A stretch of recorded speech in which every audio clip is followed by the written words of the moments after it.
Wrestling fans, what's going on, man? It's Black Couch Booking here with a brand new video. If you're new to the channel, please like, comment, subscribe. Promise you will not be disappointed. And if you're old to the channel, Couch Crew, you already know the vibes, man. Patreon, the link's in the description down below. Check out my videos, exclusive content that is not uploaded to YouTube, different content, nowhere near the same, man. Please check it out. I definitely would appreciate it. And I'm ready to get right into the video, man. So y'all make sure y'all leave a comment down below. Let me know what y'all think about this video and if I should continue this series and who is next. So I started off with the psychology of hate, and I discussed, why fans might hate Bianca Belair. And it got me thinking, I definitely want to tackle Rhea Ripley as well. But I want to talk about why fans and the industry loves Rhea Ripley. So let's get right into it. So let me start off by saying this. I like Rhea Ripley. I've gone back and forth in the past on her booking, so to speak, as far as I feel like in a lot of cases in recent times that they have been like pushing her like in your face no matter what, even if she has nothing to do with the story, even if somebody else is getting their shine. Rhea Ripley got to make an entrance. She got to enter a backstage segment. She got to always come out on top with the backstage fights and things of that nature. And I was very disappointed in that because I feel like Rhea Ripley's progression up until recently was very natural and organic. But on the other hand, I can say that in order to build a star, in order to build a megastar, you have to do these things. Look at the John Cenas of the world. Look at all the guys in the past that have become megastars. You kind of have to put them to the forefront, and you kind of have to, quote unquote, force them in front of the fans, because sometimes just, giving them the natural or whatever the case may be, like other wrestlers, doesn't always turn them into what you as the booker, as the company, believe they should be.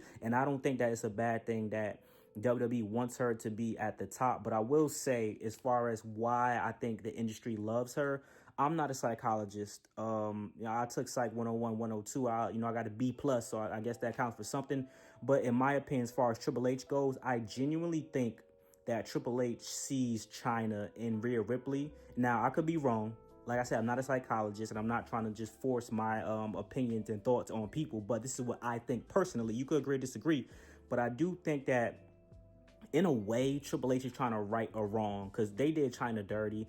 Obviously, he left Chyna to be with Stephanie McMahon. Obviously, Chyna got let go or left, whatever the case, by WWE, and it wasn't on good terms. And they never showed her the respect she deserved until she passed away and finally inducted her into the Hall of Fame, I think a part of DX. So all those things put together, there's definitely a sense of guilt, I would say.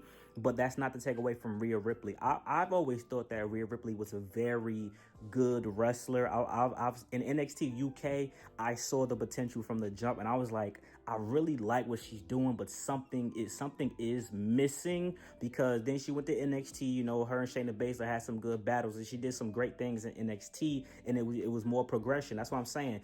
I understand how some fans may feel as to where she is now, that we're being forced and that they're making everything about her, but it has been a natural progression.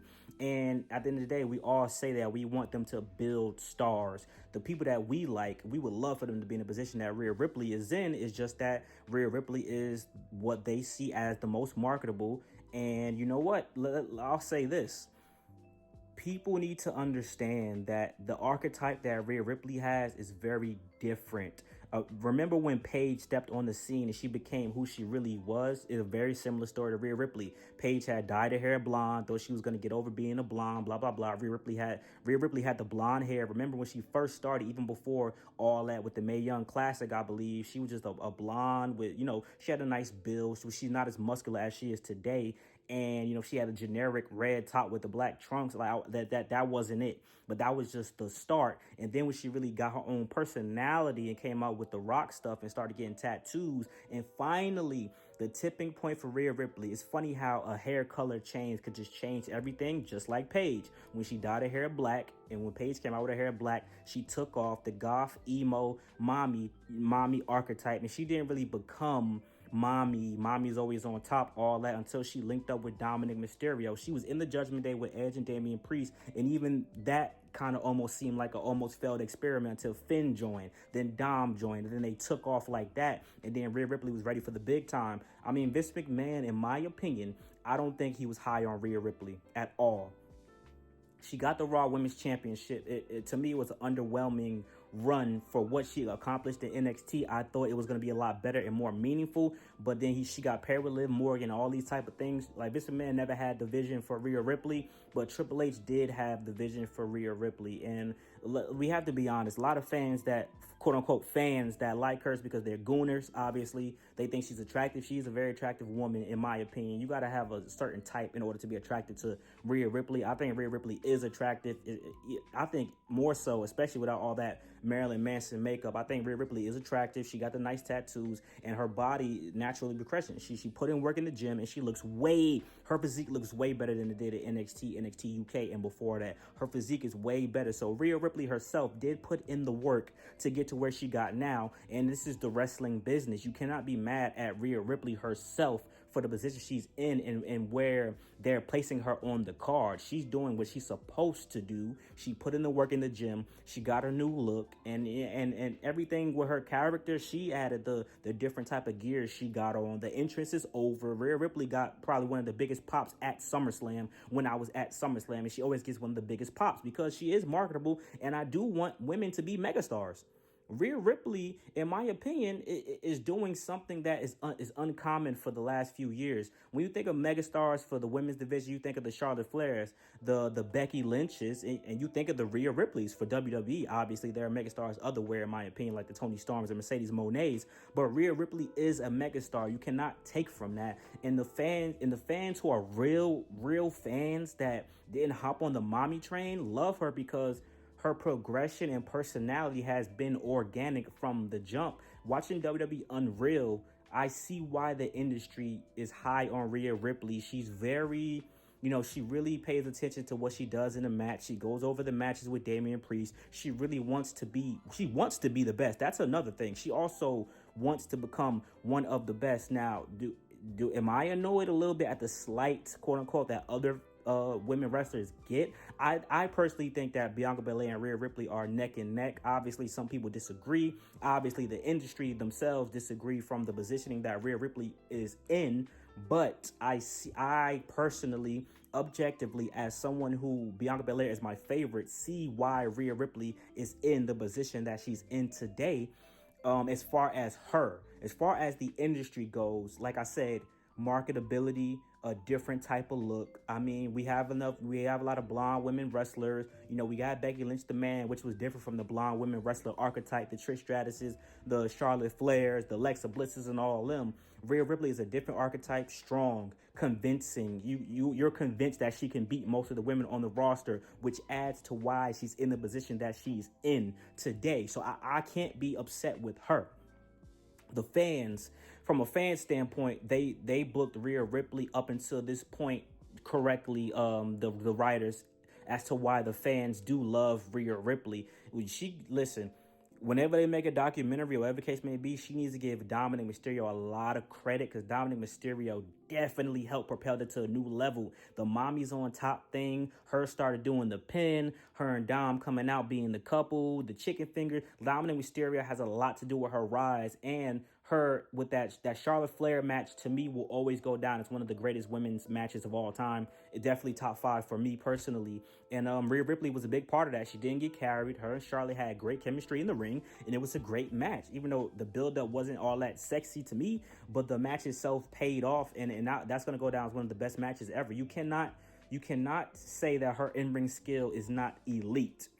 Elite in-ring skill. Rhea Ripley, Bianca Belair, Charlotte Flair, Becky Lynch, Bayley, elite. Io Sky, elite in-ring skill. And for the fans who like the WrestleMania thing where Rhea Ripley getting inserted did upset me, because I do think they missed an opportunity where she lost the title from Io Sky, and she said, everybody leaves me, Damian left me, Judgment Day left me, I have no one. They missed an opportunity to really build her character organically even more, to get even more of a push. Imagine if she never got inserted into that WrestleMania match. Imagine if they stayed with that premise of she feels as though everybody left her, so now I gotta be the lone wolf, I gotta go hard, I gotta work my way back up to the title picture. That would have elevated Rhea Ripley to different heights, but the industry Triple H, the writers, Triple H on Unreal said he thinks Rhea Ripley is the best women's wrestler they have right now. And he can make an argument for that as far as marketability in ring.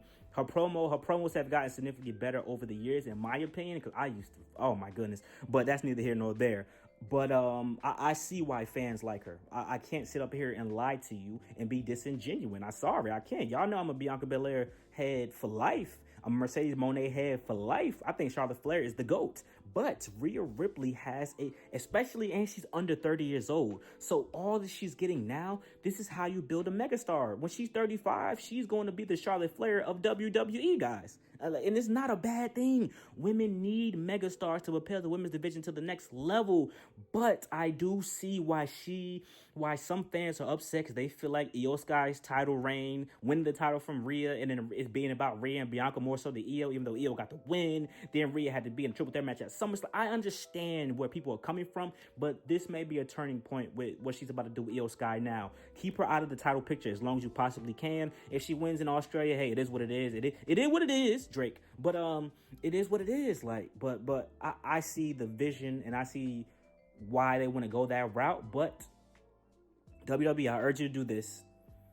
As you build one, you have to build others for her to have meaningful opponents. I thought Nia Jax was a wasted opponent for Rhea Ripley multiple times. I think Nia Jax could have been like a final boss against Rhea Ripley that really would have took her even over more. I think they should have built up Raquel Rodriguez more as a definitely like obstacle for Rhea, because she trashed Raquel when they had that match when Dom was in the cage, like, and she was trashing Raquel almost every week. Their best match was at what was that Night of Champions, King and Queen of the Ring, whatever the case. It was at one of them PLEs. That was one of their best matches for sure, and Raquel looked good. So they got to keep building upon that in order to get Rhea Ripley natural, organic. Right now, it's not natural or organic, but the reason why fans love her is because she is that good, and she's being marketed very well, guys. This happens everywhere. Like you see movies and stuff like that. Why is the actor so beloved? Because they're in your face all the time. They're marketed. Some people get tired of it. Some people go with it because it's a fun ride. So that's my opinion on Rhea Ripley's ascension to where she is now. I would like to see her out of the title picture for some time in order to follow up on the story that could be told. But let me know what you guys think, man. Like, comment, subscribe. Thank you for love, support as always. And man, I love, I love women's wrestling, man. But I want to show the guys some love. So who should be next on the psychology of hate and the psychology of love for the guys? Comment down below. Peace out.